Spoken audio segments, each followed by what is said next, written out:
My name is Jeremy, and this is Good Beer Matters. We don't have a whole lot of cask breweries here in the U.S. It's kind of a dying thing, which is kind of unfortunate because that was the birth of beer. At one point, every homebrewer's dream, open up a brewery, right?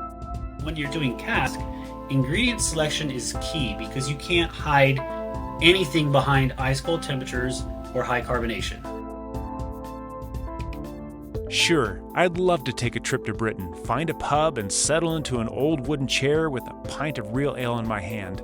But if you end up on the American West Coast, specifically in Central Oregon, that same UK experience is waiting for you.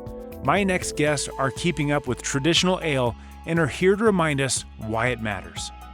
A memorable experience is found where craft and culture collide. These are the stories of us, of great food and the beer that brings it all together. For the craft and culture of beer, this is episode 123 of Good Beer Matters with Deven and Avara Roberts of Porter Brewing. Well, welcome back to the Good Beer Matters podcast, everyone. I'm really stoked for this interview, like I am all of them. But this one is special because I happen to know these guests personally. I've spent time at their brewery, having some great conversations, drinking their fantastic beer, and learning why the heck they have done things completely differently compared to the rest of the breweries in their area and in their country. But first of all, I want to welcome Deven and Avara Roberts from Porter Brewing in Oregon. Thank you so much for coming on to the Good Beer Matters podcast. No, thanks for having us. Yes, we're excited. Well, you and I have spent lots of time talking and philosophizing about beer and business and family, and now we get to just kind of talk about just the beer. But real quick, so what is your background in beer? What is the origin story of you owning a brewery? So it started out as a home brewer, and just wanted to take it a lot further than that and have a brewery, really. Background before that was a mechanic, and I just body got tired of doing that, so had to figure something else to do, and brewing's a passion, so we figured why not give it a shot and see what happens. Yeah, before we even got married, Deven was brewing in the garage. He started out just with the turkey fryer and the extract kit, and then went to all grain, and then ended up at one point building the Brutus 10 system. Yeah, we all nerd out, it's beer geeks. We just keep going. The pots kept getting larger and larger and larger. And shinier and shinier. And Avara, you probably thought, I need to get me a lifetime supply of that. Yeah. And at one point, every homebrewer's dream, open up a brewery, right? And we moved to Bend in 2016. And what better place to open up a brewery than in the beer mecca here in Central Oregon? And so we had talked for probably we looked into like 7 years before that. Several years about opening up a brewery. And my background is in business. And it kind of got to the point where we had to make a decision because that in-between was really stressful. So it was, are we going to do it or are we not going to do it? And I remember asking you, I said, well, if we don't do it, if we don't go through with it, 30, 40 years from now, are you going to look back on your life and drunk on the couch and regret not giving it a go? And he said, yes, I would regret it. And I said, well, plain and simple, not so plain and simple, but there's our answers. So we at least try. And if we try and fail, then we don't look back on our life with regret. And so we went for it. And 5 years later, here we are. So far, it's still working. So, and you're still married. We're still married. and the bills are paid. The children are, as of this point, still alive and well. And that's any parent's goal, is just to finish the day with the same number of kids you started with, right? That's a whole nother conversation. Beer and marriage and kids.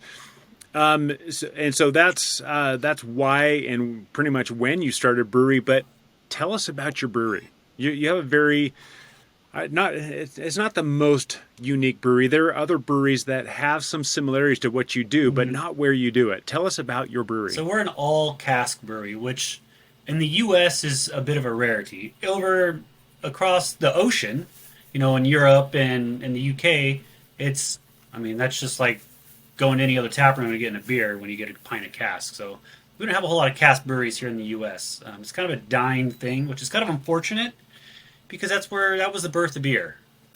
That's how it started. All beer was started in a cask. Even your lagers and over in Germany, everything was cask originally. Yeah, and when we were discussing opening up a brewery, Central Oregon has so many wonderful breweries, and Ben does specifically. We didn't want to do more of the same. We wanted to offer something different and unique to the community. And instead of another Northwest IPA. Yeah.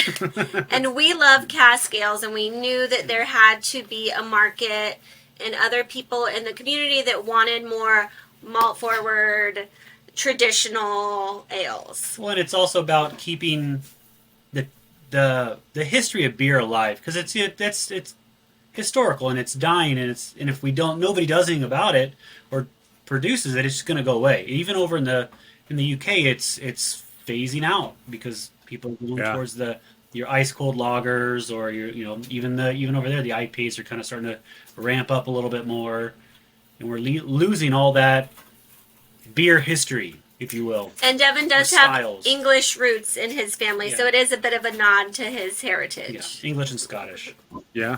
Yeah, well, maybe that's why I love your brewery so much, because so do I. So, and I've done I've had a podcast before with a representative from Camera, and Camera Camera started in 1971, I think, and it was the campaign for real ale, and it was to keep the old way of making beer alive and well. And some people might think, well, why are that's like trying to continue to roll Model A's off the assembly line because we need to respect our history as opposed to evolve to the type of vehicles we have today.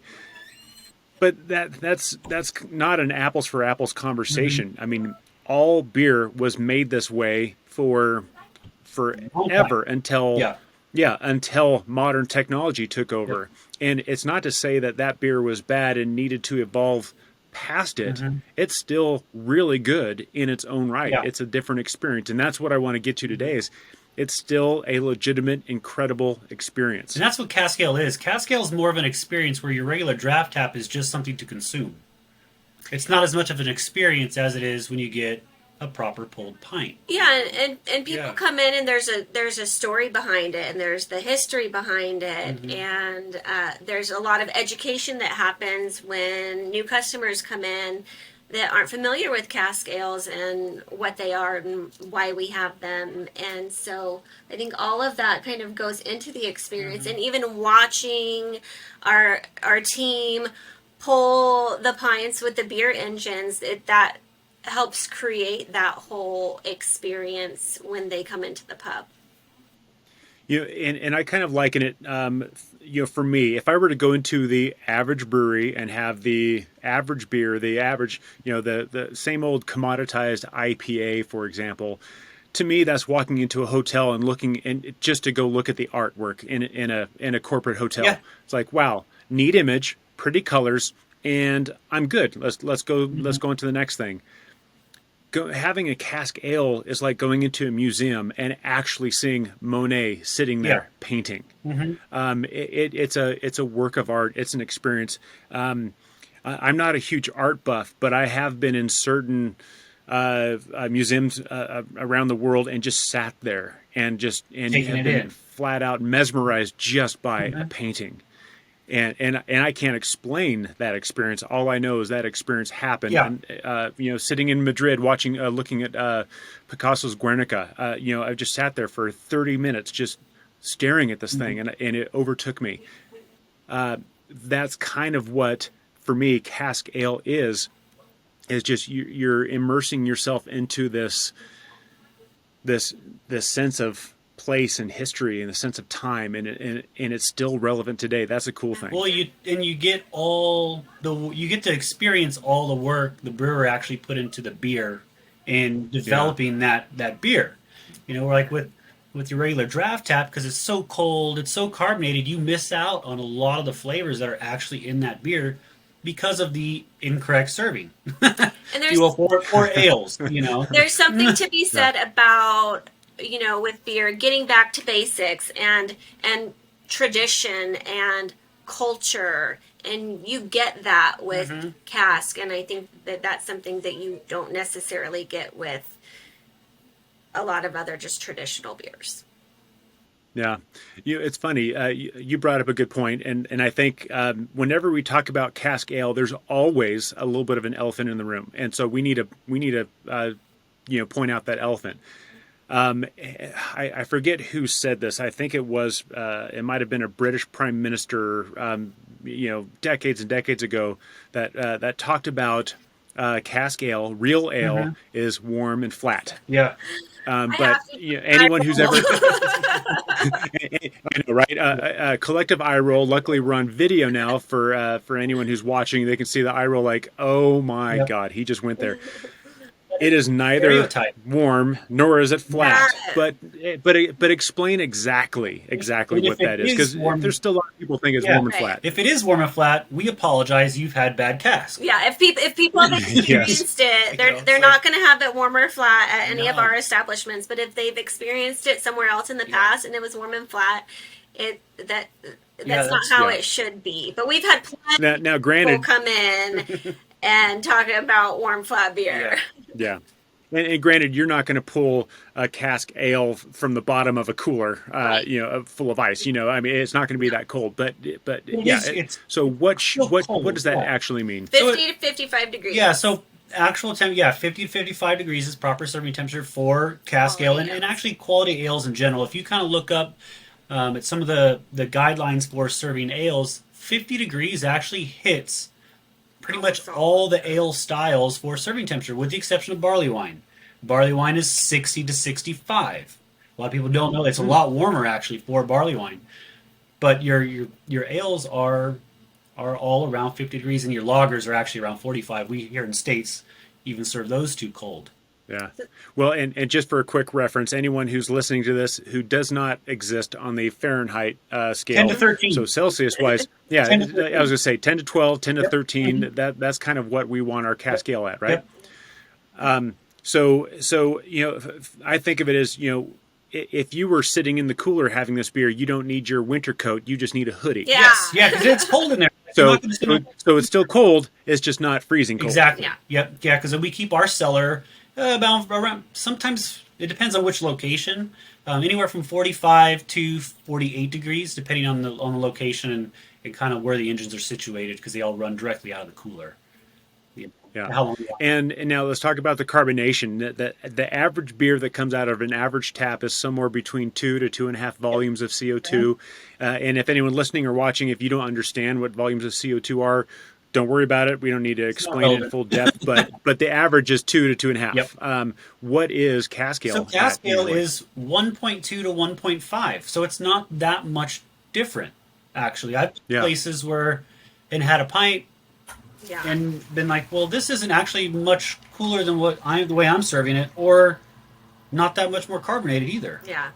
So cask have carbonation, if it's been in service for a while, of course, the carbonation is quite a bit lower.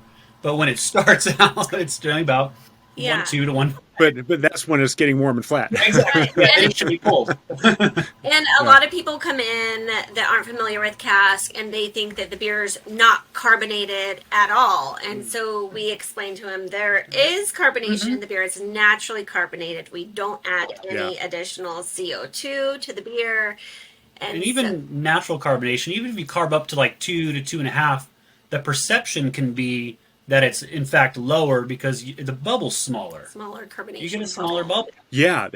Ooh, what a great topic. Let's dive into this real Yeah. quick. This is a great little rabbit hole. So, when I think about, let's put this into perspective. So we mentioned the average beer is around 2 to 2.5 volumes of CO2.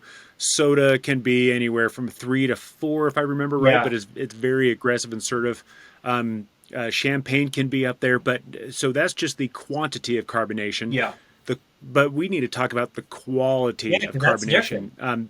Yeah, the average soda pop out of a 2-liter bottle, that's assertive. But if you open up a bottle of really expensive French champagne, then I mean the quality of it is just like marshmallows, Yes. just kind of having a pillow fight with your tongue. It's Yep, it's a smaller bubble, a tighter bubble. It's totally different, and it's softer. yeah. It's not as harsh of a bite.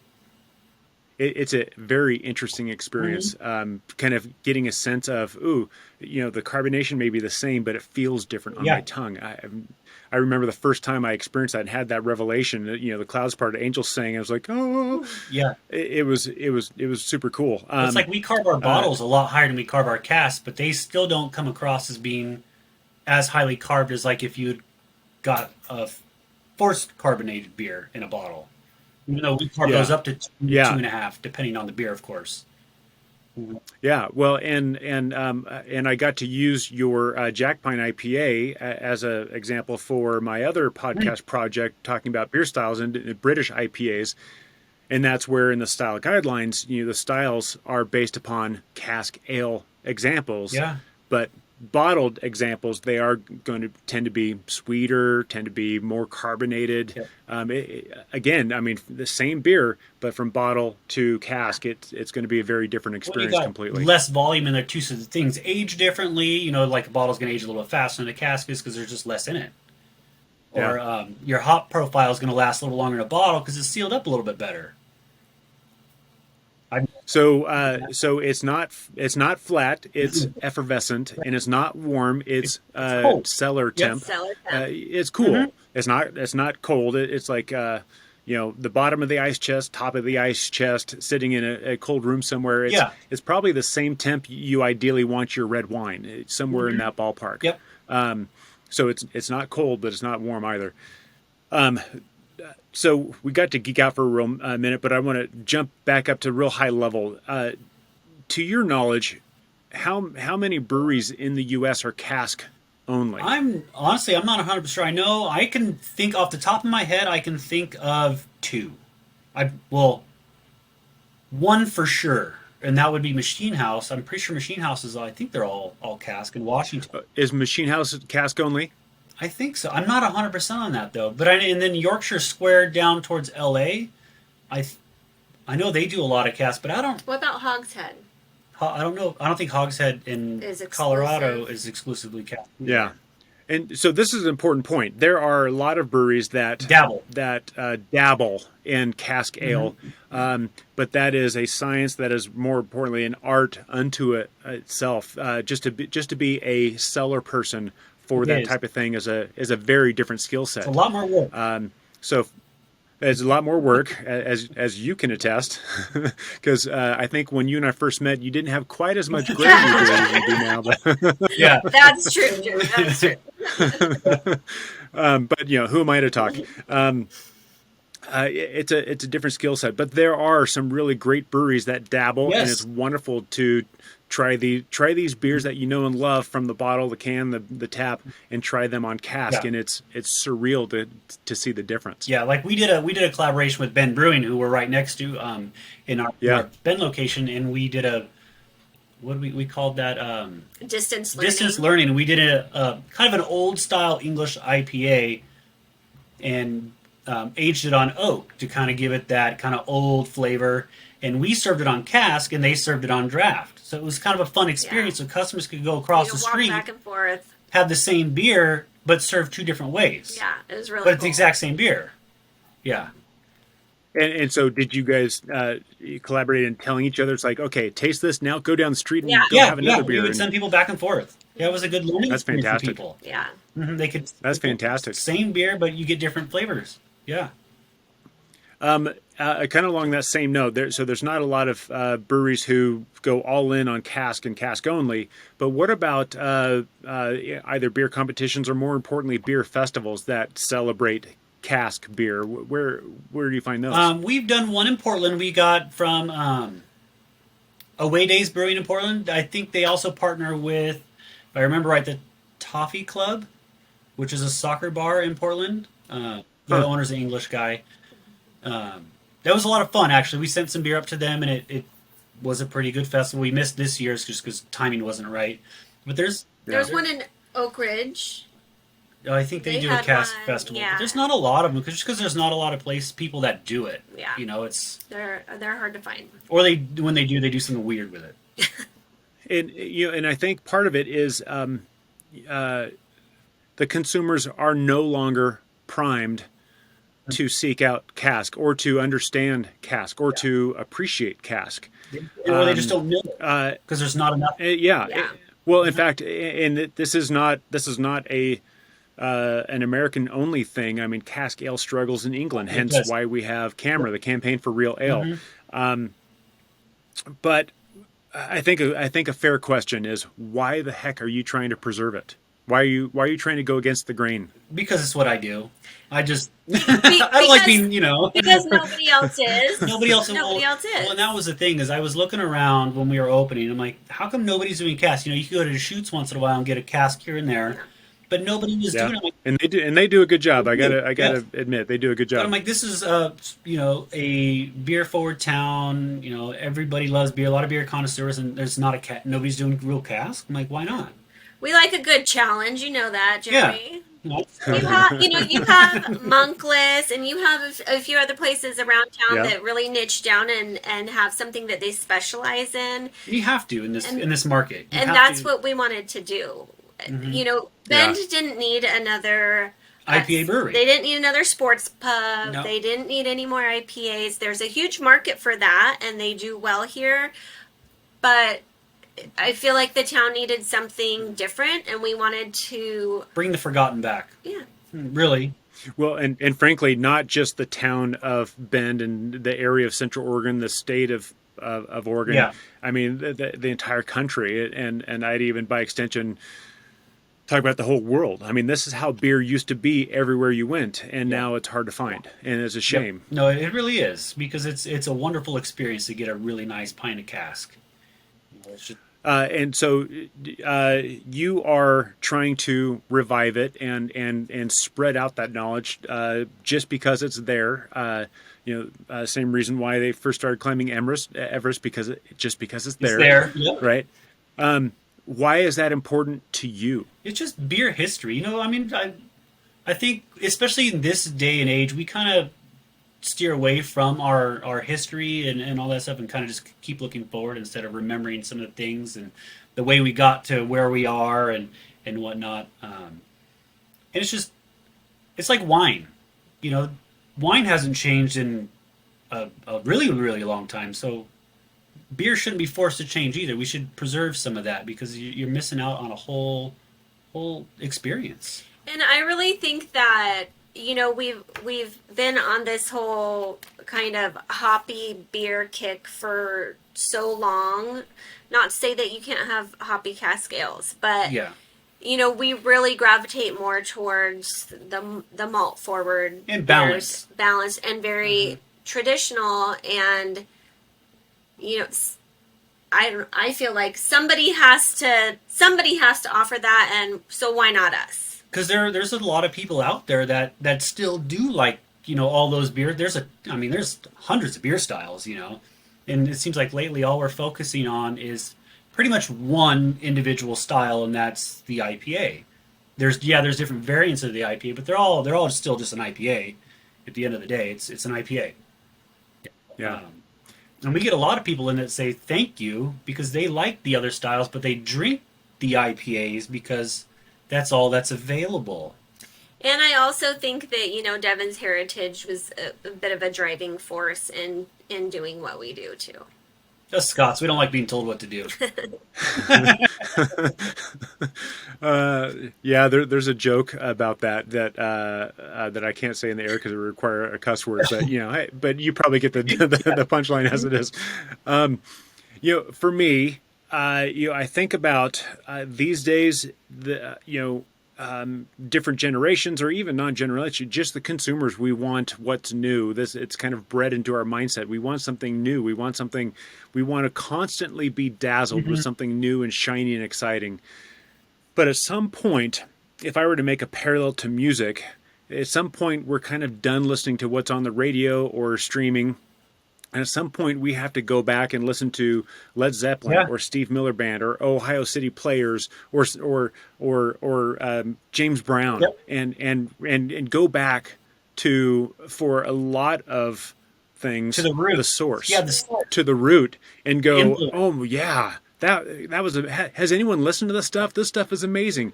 Because that will be the new thing, but it's not new. It was No. kind of where a lot of cool things Yeah. began, was with those four bands and many It many others. influenced the industry. We wouldn't be where we're at today without those people. Kind of like with the Cask, without Cask, we would not be where we're at today with beer. Well, and I think you just confirmed what I was going to ask you, is do you feel like you were that source, that root, not you personally, but the beer that you brew, the style in which you brew it? Yeah, I think it is. It's like it's always good to get back to the roots and make beer to style because there's a lot of experimental stuff out there and not a lot of two style beers anymore. And it's also a little bit more of a challenge, I think. That's in my own opinion, is to brew two style. Anybody can make a one off. There's no style guideline for it, but to make something to what was traditionally a beer style, it's a bit of a challenge to hit that nail. Oh That yeah, people and that to do it again. Yeah. yeah, and I think that people that are coming in to the pub are looking for traditional Hmm. ales. They don't want, the fruited this, the milkshake that. They want back to basics, traditional ales, beer that tastes like Beer. beer. Yeah, beer. Yeah, and you know me, I love all Yeah, beer. same. I love all beer, but but It's nice to it's go not the back. first time I've said this. Beer's like a tool. Yes, There are times that I want a tool for the summertime and after mowing the lawn. drink in There the are moment. times I want something. Yeah, there are times I want something after the end of a long week on a Friday night when I'm not going anywhere. And then there are things that I want to just kind of revisit and Yeah. reminisce, and then there's the things that I want to challenge, my perceptions of what I think is true and well and Hmm. good. But but there are a lot of people who have never had cask beer. They've never had a bitter. They've never had a.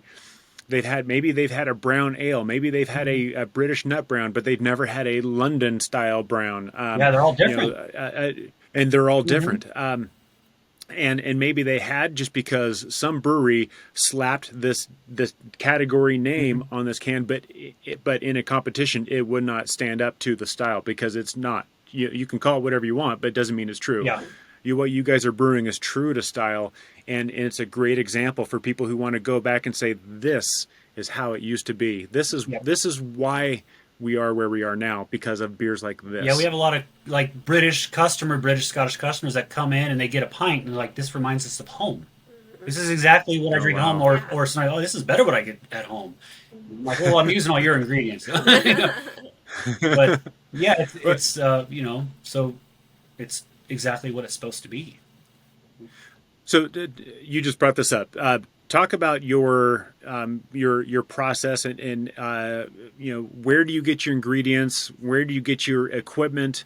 How true to the British tradition are you? So for like equipment wise, we got that from Stout Tanks. That's here in Oregon from Portland. Portland, and of course they source theirs. They get their equipment built in China, just like a lot of other places do.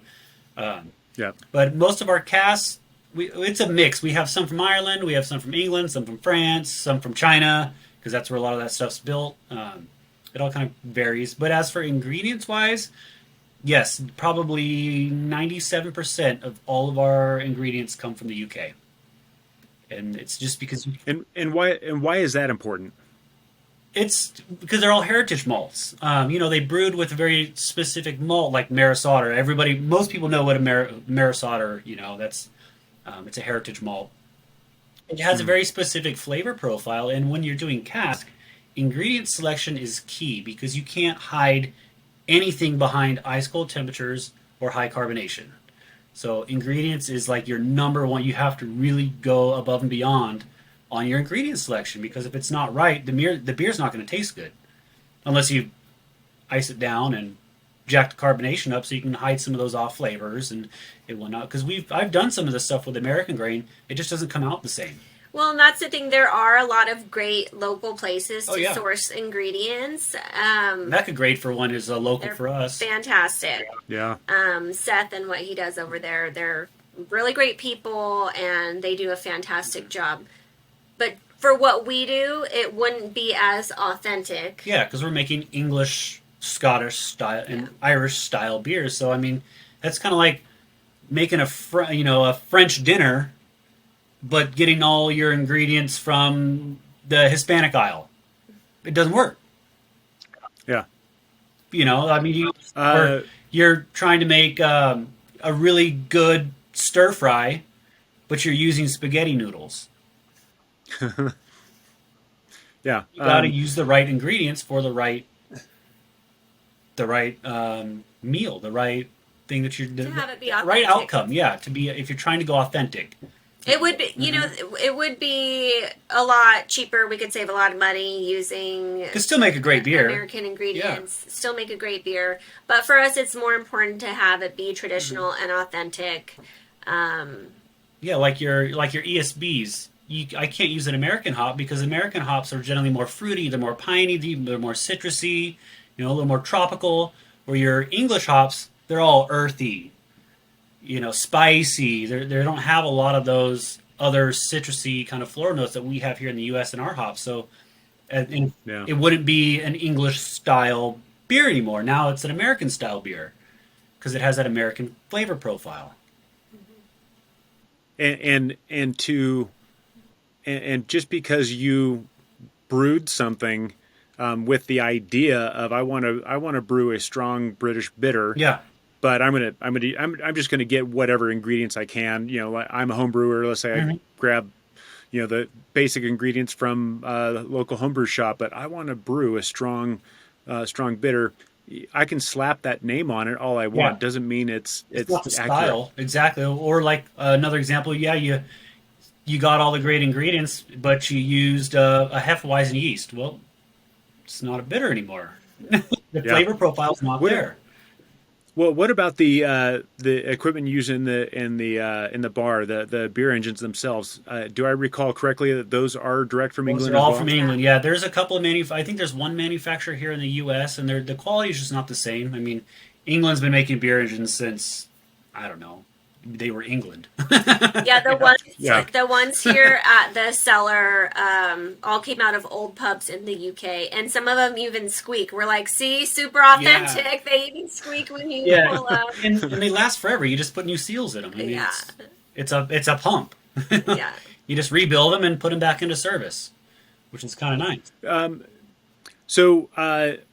So let's talk about this. So you have a brewery and a tap room, and then you also have kind of a pub which I love. It's like it reminds me of Cheers. You walk down the steps. Yeah. No one knows it's there unless it's there. You walk, which is good or bad. But you walk down the steps and you walk inside, and it's dark. There's leather. There's a brick wall. I just need some wet wool and a fireplace to take me completely to England, and then we're there. I know Ben would put a stove in, Yeah, we need a stove and just like a wool shag carpet that you constantly keep wet and smelly, and it's like, it's England. Yep. But when people come in, so as someone who's never had cask ale before, doesn't know a lot about it, what would you tell them to expect when they step into your tap room and try cask ale for the first time? Well, first I would like to ask them if they've had nitro, because most people have had a nitro beer. When they say no, then I'm like, oh, well, here, just try it. But if they've had nitro, Well, welcome. We're gonna have a big education day. Yeah, because nitro is a simulation of cask. You can when they pour Yeah. nitro beer, it cascades in the glass. The carbonate, except for nitro, is flat. There's pretty much no carbonate because on a nitro trap it pushes the beer through a disc, which diffuses all the CO2 out of solution. That's why it cascades inside Yeah. the head. But a beer engine, it does that. It just does that. That's just the way it works. It cascades and it makes this really nice tight head, unless the cask has been low and it's low on carbonation, But yeah, I always go that route. If they've had nitro, I tell them, say, okay, well, it's going to be very similar to nitro, but it's just going to have a little bit more carbonation than what you use on a nitro tap. And I always talk to people about how it's really smooth, very palatable, really easy to drink. Goes down fast, so it's You like drink one and just wait for a minute. You don't see feel how it it's takes. full while you're drinking it. We serve all of our pints. We have Imperial, Yeah, 20 ounce Imperials. Imperial pint glasses, and that's for Not a Euro pint, an Imperial pint. There's a difference. Euro pint 16.9 American, and Imperial pint is 19.2 ounces American. Yeah. So True Yeah. in true British style. yes, And that's for like the beer side of things, but there's also the energy and the atmosphere and that cozy feeling that you get when you walk downstairs and you come in, and you order that pint and they pull it and set it on the counter and you just watch it clear because it'll cascade and it's all cloudy and then Yeah. it just clears crystal clear. Yeah. Yeah. We had when we were renovating this space in the basement here in Bend, we had a lot of time because we opened it during COVID. So we had lots of time to be very intentional about how we wanted the space to look and feel and what we wanted people to experience when they came into the pub, because we lucked out with opening this space where we're at with the original. Our two exterior walls are lava rock, and the building's 100 years old, and there's Yeah. beautiful wooden beams in the ceiling, and all of that lovely history of the space itself really it lends itself to the feel and the vibe, and as we were talking about Yeah. earlier, it creates that experience. Because I think if we were serving our beer, the cask ales in like A gastropub. a really bright and well lit, Yeah. Yeah. Same. it wouldn't. The big windows, mountain views. Right. It's like that's It a sunny day. That's not Okay, England. So, Yeah. so we talk about the ingredients and having them be authentic, but also the feel of the space we wanted to really feel authentic as Yeah. well. And we have people come in all the time that say, "Whoa, you walk in and you feel like you've been transported across the pond." And Yeah. every time Yes. I hear that, I'm like, "Yes," because that's what we worked so Yeah, that was the hard intent. on. Nailed it. Yeah. That was the intention, was to be like you're leaving Bend and you're going, if you're walking down a street in London and you took a turn down an alley Yeah. and you're like, what's down this door? This is what you would find, like Yeah. a little small alley pub. Yeah, because pubs, over there, they're not big. They're not huge like they are here. You go into a sports bar or sports pub or anything like that, they're always massive. They're 50 to 100 Yeah, seats, TVs everywhere. And it's like, well, let's kind of get back to our roots and maybe talk to people. I'm pretty confident that the few times I've been to Europe and see some buildings that were made like centuries Yeah. ago, I'm absolutely convinced that people were half the size back Yeah. then. Oh, really? Yes. I'm tall. I don't fit in Europe. They were probably They knee don't high, make a sense. solid 5'1". Yep. Yeah. No, it's true. Yeah, 'cause they're all small and generally a lot of them don't have seats. It's all standing room only. You just Yeah. belly up to the bar and get your pint. But they don't have. I mean, not to say there isn't big ones there. There are some big mainstream pubs there, but it's. But that's smart because if you fall down, then it's time to cut off Jerry. Yeah. That kind of It's done. solves itself, Yeah. right? I want to get back to the experience. Yeah. I want to put a pin in that just for a second. You guys brought up a really important point. I think we need to flesh out for anyone listening or watching who, if you don't know, you need to know. The nitro technology Yeah. was invented by Guinness right back somewhere in the 1950s. Because they wanted to mimic the cask ale experience. Yep. And so these days, for all of us who love our stout or whatever on nitro, Yeah. they are trying to give you that cask ale experience, and they do a pretty darn good It's pretty good good. job, I gotta say. It's not perfect, but they Close use a you- different gas blend Yep. of 70% carbon dioxide, 30% nitro, and it goes through a sparkler. Nitrogen releases from liquid immediately, and that's why you get that cascade effect, and then you've got that leftover carbonation to keep it carbonated, so it's not warm and flat. But if you want the true legit experience that Nitro is trying to... Nitro's like the Disneyland version of Pirates of the Caribbean, whereas the Caribbean back in the 1600s, whatever it is, that is what cask ale really is. Yeah, it's a different experience. It truly is. Yeah. So if anyone's never had cask but they love Nitro, go find some cask. That's where it all came from. Yeah, get the full experience. And there's a lot The of full people who don't know that little piece. Yeah. Well, and that's why I'm sorry I wanted to interrupt this entire conversation and podcast just to throw that in there, because I think that's important information that people need to appreciate. Yeah. But getting back to the experience, you defined the experience that you wanted to create, and frankly, you nailed it.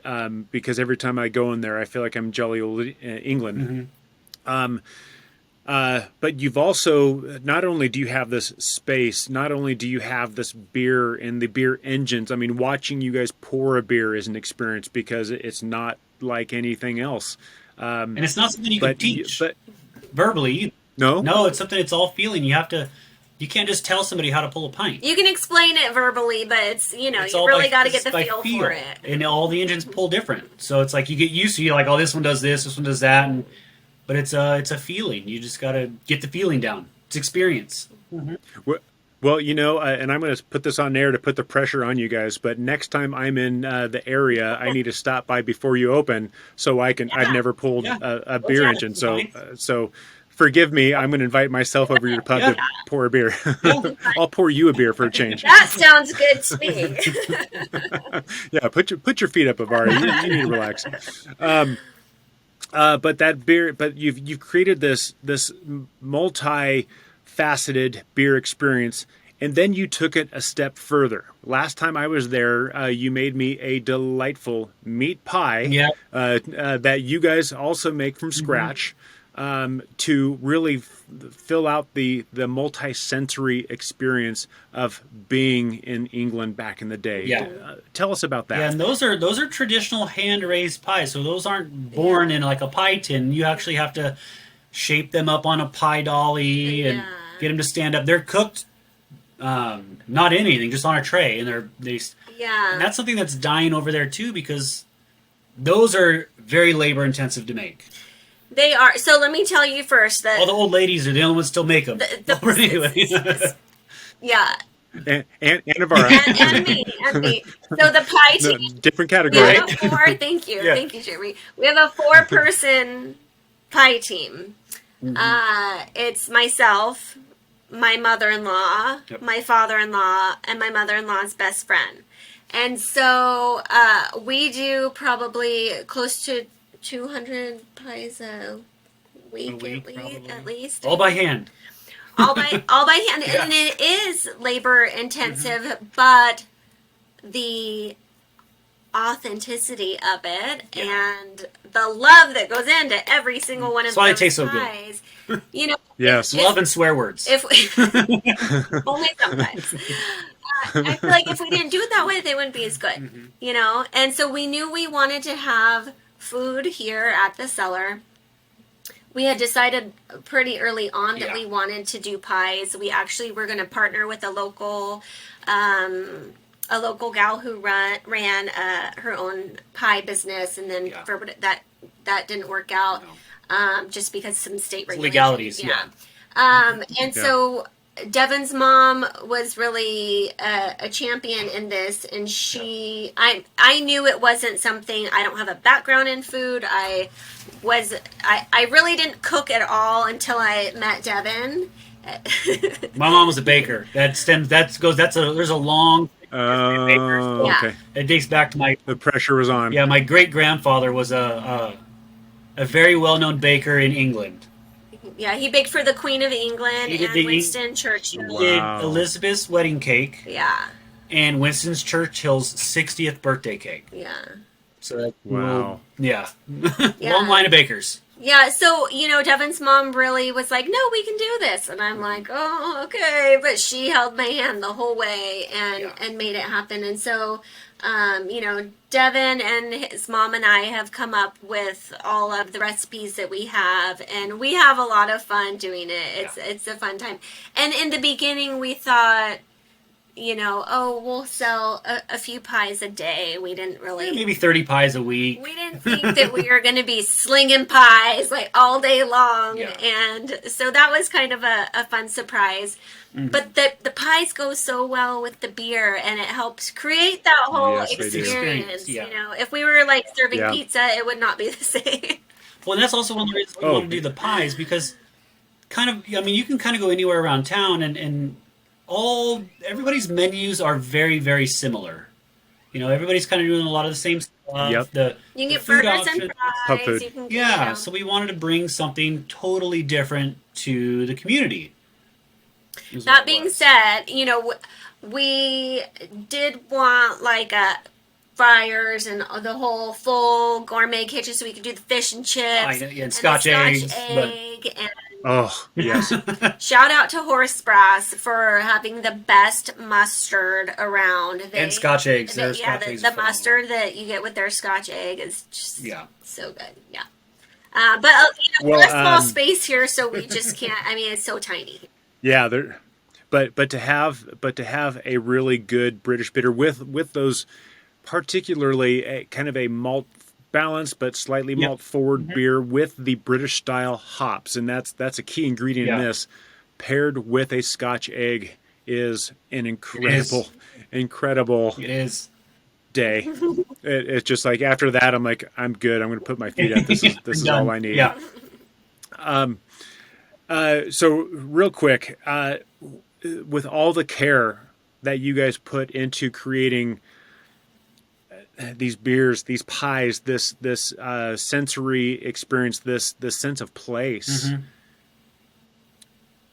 When you have someone that walks in and compares you to any other brewery down the street, those people who just don't get it, those people who just don't understand what they just walked into, I can only imagine there's a bit of disappointment. But what do you say to those people? I actually think that early on there was that disappointment, and now I feel like, at least for me, I don't know about for you, but not so much. I feel like it's just not their place, and Cask Ale's not for everybody. And I think that that's something that we knew going into it. And so we knew there were going to be naysayers. We knew there were going to be people that were going to come in expecting, an ice cold pulled out of the freezer glass or a lager, and that's just not what we do. It's not. Oh, don't get me started on that. Sorry. I just tell them like, oh, well, you're just not as much of a big of a beer connoisseur as you thought you were. Really, because this is beer in its rawest form. This is beer. Yeah. So those people that walk in, do you have an IPA with Citra? I love Citra. But, I can name a hop by name. Yeah, and they don't even know what it is. But you know what? What's happened before is we have gotten those people in. We've converted. Oh, yeah. We've converted many people to Cask, because there's been people that come in that I only drink lagers, or that and then we give them little samples of the beer, and the pint that they have on their table is the just-in-time stout, and they've never had a stout before in their lives. And it's like Hobgoblin Brewery out of England. It's like, what's the matter, lager boy? Too much flavor for you? Yeah. Yeah. Well, and that's one of the things I loved when I still worked in bars and restaurants, is you get someone like, oh, I just want a lager. It's like, I just love lagers. It's like, great, that's American awesome. lager. Try this. Yeah. Although something that we can't ever live down is that we don't have ice. And so people are always appalled. You don't have ice? We're like a true British pub. We don't have ice. And so whenever people ask us for ice, we're like, just go outside, grab a handful of snow, if you need it that bad. Pack it up. So from your perspective, and granted, we've just kind of fleshed out what you do and why you do it and why it's so important to you. But given that perspective and that niche of what you're coming from, how do you define and how do you deliver a great beer experience? Yeah, so I think that first is making sure that the person knows a little bit what to expect. And so one of the first questions we ask people is, have you been in before? And if they haven't, we just give a brief history of what we're offering here and what we do and let them try a couple beers. You don't catch them off guard. We get a lot of people in that have no idea what Cask is, and they've never tried it before. They don't know what they want to drink. And so, we usually ask, do you like light, dark, hoppy, malty, and kind of give them some options to go from there. And, we have such we only have 8 beer engines, but we have such a variety we had, on those engines. Pretty big spectrum there. Yeah, so you can pretty much find something for everyone. Yeah. And so I think that's how we do it with the beer. And then... Even the lager guys, because we have a pale mild, and that's pretty much a lager version, or an ale version of a lager. It's the lightest you can really go with it. Yeah. And I think that the general atmosphere is really relaxed and easygoing, and our team really contributes to that and helps set the vibe and set the tone. Yeah, that's a big one. The beer tenders. The pub. And we don't have TVs here, and I think we've told you before that was a very intentional decision that we made, so that people can enjoy the company of force them to talk of their friends, their neighbors, strangers, the people at the bar, and it's quite a charming experience, especially because because you guys, you're going to talk to each other. Here's a beer to get you started. That's right. this is your icebreaker. Now you guys can start because there's times where the entire pub is just talking to each other and nobody has any clue of who anybody is. They've never met any of those people before in their life except for right there in that moment, and they're all laughing, having a great time. You guys had the whole pub playing Uno, one big game of Uno before. It's like the whole entire pub's playing Uno. Yeah. Well, last time I was in, I had I think I had a bitter and one of your meat pies, and there were some. They appeared to be out of tanners, but who knows? But they had never been in before. They didn't know much about meat pies or what it was clear that they didn't know what they stepped into. That's all four. And when I saw them walk in, I made sure I ordered my stuff right away because it takes a while, and I was on a timeline. And so, but because I ordered what appeared to be so confidently, the gal turned to me and said, "Oh, tell me about the pies." I was like, "They're great." I'd never had one before, but knowing you guys and what you put into it, I had no doubts, and so it was just me and this group of people in the pub, and I turned around and said, "What do you think of the pies?" Like, "Oh, they're amazing." And that's one of the things I love. It's like if you ever did put a TV, it's like personally I would be offended, but unless you're playing some British soccer matches on there, then be like, okay, you have a projector for the special occasion, for the special soccer game, for special occasions, and especially if England's playing, So now we just need a double-decker bus and an old red phone booth to go outside your new facility, and then all will be well. So we did talk about cask ale, and what you're doing is kind of a form of art, especially compared to mainstream beer these days. But if it is a form of art, if it is a form of expression or a form of communication, what is it you guys are actually trying to say? Drink good beer. Yeah. Just drink good, and responsibly, because we make all our beer is lower in alcohol. It's a social, it's not just not to booze up. The word community is coming to mind. Like, we're trying to develop a community space where everybody can kind of congregate, and just like they used to do in the old days, they congregate. You'd have the one drunk in the corner. We don't have the drunk because OLCC doesn't allow us to have that. That's we're missing. But they get the latest and greatest on kind of like what's going on in town, what Susie's doing. It's a place to kind of just get the lowdown and make new friends. And you think, like how you mentioned, cheers, not just like going down the stairs, but the community neighborhood vibe that you get when you come in. That's what we're trying to get across through the beer, is that whole community And I really do think that participation. because we're a small pub, you know. we our occupancy is like 33 or 35, Yeah. something around there. Because we're a smaller pub, it really allows us to get up close and personal with everybody that comes in here. And people really have no choice but to chat with the person sitting next to them.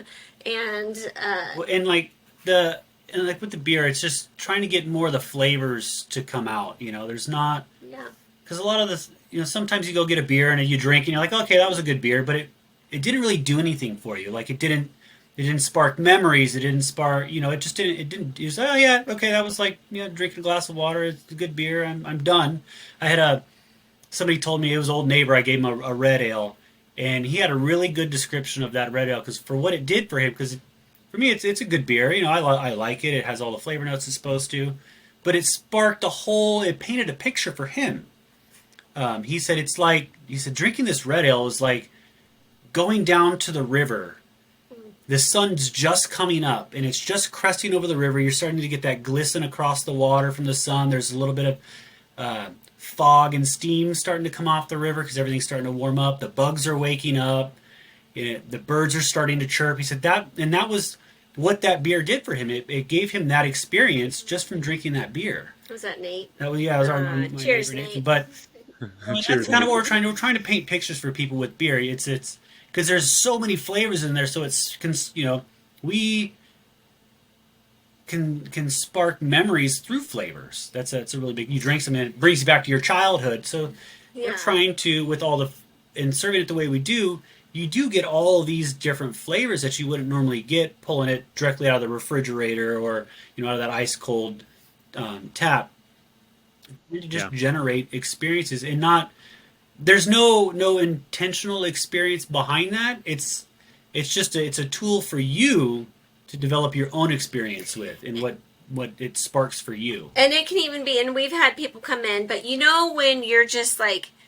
You want the right beer. You don't even know what it is. You just want you're craving the right beer. And you get that beer and you take that first sip and you're like, yep. Like the world just got lifted off your shoulders. That's exactly what I needed. And you didn't even know it. Mm-hmm. And that happens frequently. It tastes like Friday at 5:01. Yes. On a Sunday morning, But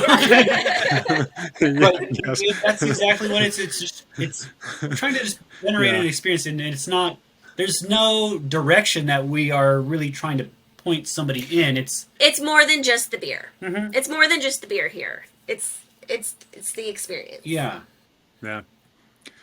So at this point, we're running tight on time, but I want to get to our wind down questions, and so these are a little bit more philosophical and woo woo, but luckily I have the benevolent virtual power to turn both of you into the king and the queen of the entire beer world for one day. So my question is, what would be the first thing you guys change? Oh. Like, just in general? For the beer world. For just the beer world. Wave your magic wand. I would put a beer engine in every single bar or pub or whatever you want to call it across the United States so that they could actually serve real cask ale. Because there's not a lot of, and with the correct fittings on it, because there's some around, we won't mention any names of any places, that do serve cask, but it's faux cask. If they're regular Sankey kegs hooked up to those beer engines, it's not a traditional cask. Whether that's a firkin or a pin, a firkin is not a cask. A firkin is the unit of measurement. That's a whole... Yeah. But that's probably what I do. So that, in with the proper serving temperature and all that stuff, so that people can get that experience of having a proper cask beer. I like that. Mm-hmm. Yeah. Well, the Queen, Your Royal Highness, do you have anything you would add to that? I don't know. I think that was a really good. Yeah, I think that was a really good answer. Mm-hmm. I feel like I'd be right there with you, putting one in every bar and pub. Give people that experience. Mm-hmm. Yeah. Cool. Okay, so at the end of your royal day, the globe is going to fly you anywhere you want to go on Earth, and you can eat and drink whatever you want in this place. Where would you go and what would you have? That's a tough one. I would probably actually go to Scotland. I knew you were going to say that. I've been there before. I love it. I would like to go back, and I would probably go just. It would be a toss up between a really good Scotch or some just really good Scottish ale. I mean, and as for food, yeah. Well, you're the king. You could have both. Right. Right. No, right. Same time. Can you guess where I would go? I would probably have a meat pie, honestly. Scottish meat pies are, I mean, pretty basic, or Where do you think I would go? Can you guess? probably Italy. Italy. It's Italy. I would go to Italy because I haven't been and it's on my list.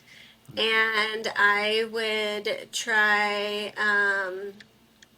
So we have family in Fivizzano in a little village called Pognana, and they make my mom's relatives there. My relatives make some really good polenta that I would love to try that with some really good wine. Some wine. Yeah. Well, and I would urge you to try when you get a chance the Belgian triple from Tres Fontaine. Not Belgian triple, sorry, not the Belgian. A monastic triple from Tres Fontaine with little notes of eucalyptus in it with your polenta. But now I'm Okay, projecting. well, when I go, I'm Tres going to have you Fontaine's good. write that down and text it to me so that I make sure I can do that. Yeah, well, it's near Rome, so if you're going to Italy, you got to go there. Yeah. Next big question for you guys is, why does good beer matter so much to you? Life's too short to drink crappy beer. Right? Yeah. That's. Amen. It really is. I mean, life is too short, and We like good food. I We like a lot of good good. I mean, drink. variety is the spice of life, and I like good stuff, and I got no problem paying for it, as long as the quality's there. But yeah, no good. I mean, it's too short to drink, and there's too many options out there to drink bad beer. Yeah. I mean, you go to the grocery store and they got aisles of beer now. It's not what it was back in the old days where you didn't have too many options. There's so many options out there now, so you shouldn't have, and don't settle for bad beer. And you never know what experience that beer is going to open up for you. Yeah. I mean, it's still Excellent. good to, grab a 40 of oldie once in a while, or pick up that 6-pack of Mickey's just to remember what you don't want to go back to. Just to remind you of when days were. We've come so far. Yeah. So for anyone listening or watching, if they want to look you up online, or more importantly, visit you when they're in town, where can they go? Yeah, so our website is porterbrewingco.com, and you can find both Porter Brewing, our Redmond Brew Pub, and The Cellar, our downtown Bend Pub on there. We, in Redmond, we're 611 Northeast Jack Pine. We're on the northeast side of town there. And in Bend, we're 206 Northwest Oregon. We're right downtown near Pine Tavern, below Silverado Jewelry. Well, and I have to say, and I don't mind saying this in front of the billions of people that are likely watching and listening to this right now. Knock on wood. Oregon is one of the states that is known for its beer. There are even the least of the breweries in Bend and the rest of Oregon are still pretty amazing anywhere else. Oregon goes along with incredible beer, and I do have to say, and I'm not trying to blow smoke up your kilt there, your brewery is among my favorite breweries in all of the Northwest, just because the beer is good, the beer is on point. And I can have a beer from Deschutes or any of the breweries in Oregon, and it's like, yes, that is a good beer. I love this beer. I want to drink more of this beer. But your beer, your place, your pies, the whole experience takes me somewhere else, and that is the experience. Mind vacation. It's, and I've told people it is the cheapest trip to England you can take. Unless you're already in England, then it'd be expensive. But so I for one appreciate what you guys are putting forth and what you're doing. So anyone listening, watching, please go visit. Do you have any calls to action or final words of wisdom before we depart? If you haven't tried Cask yet, give it a go. Yep, give it a go. Excellent. Simple. Well, I already propped you up, so thank you for coming on the podcast and sharing your version of the beer experience and why it's important and why it's still relevant today, even though it's harder to find. Hopefully, we can change that, because It'd be a shame. the way that you make beer is the way it used to be, and the way it needs to be again. Spoil it anymore. yeah. Well, luckily, we can use technology to our advantage, but thank you for coming on and sharing the story. Thanks for having us, Jeremy. Yeah. Good to see you. I understand consumers don't want what's old. We want the new, and we want it now. Cask Ale might seem a thing of the past, but it ought to be a thing of the future. It may be something our grandmothers and grandfathers drank, but frankly, I think Granny and Gramps were onto something. In the next episode, we head to Europe to learn about a beer-loving culture and a brewery owned by an entire nation. I'm on a virtual tour of the craft and culture of beer around the globe. I've put Good Beer Matters on video so I can take you along for the ride. If you know a person, a place, or a beer story that needs to be told, let me know. Meanwhile, grab a beer, hang out with friends, and let your world open up. Thank you for listening. Cheers.